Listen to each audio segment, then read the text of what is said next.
ఆయన తన స్వరక్తాన్ని ఇచ్చి ఆయన ఆ యొక్క శిలువలో బలి అవుతూ వచ్చాడు. బలి అవటమే కాదు, సమాధి చేయబడి 3వ దినాన లేపబడుతూ వచ్చాడు. ఆయన ఈ యొక్క భూలోకానికి వచ్చిన ఆ యొక్క సందేశమే క్రిస్మస్ సందేశము. నేను ఆ యొక్క పాపం నుంచి మనము విడిపించబడాలని, ఆ యొక్క మన ఆ యొక్క నరకాగ్ని నుంచి మనం విడిపించబడాలని దేవుని యొక్క కోరిక, దేవుని యొక్క ఆశ. ఆ యొక్క మోక్ష రాజ్యంలోనికి, పరలోక రాజ్యంలోనికి నేను చేరాలని కోరుకున్నట్లయితే నేను ఏం చెల్లించవలసిన అవసరం లేదు. ధనము కానీ, మన యొక్క శరీర ఆ యొక్క ఆభరణములను కానీ, లేక మనం ఏదైనా విలువ ఏమి ఇవ్వాల్సిన అవసరం లేదు. కేవలం మీ యొక్క హృదయాన్ని ఇస్తే సరిపోతుంది. మీ యొక్క హృదయాన్ని ఇవ్వమని దేవుడు అడుగుతున్నాడు. నీ యొక్క పాప హృదయాన్ని ఇస్తే సరిపోతుంది.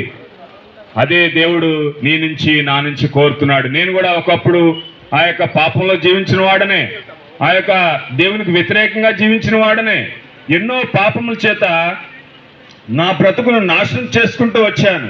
అయితే ఈ యొక్క పత్రిక ద్వారా, ఈ యొక్క సందేశం ద్వారా నేను కూడా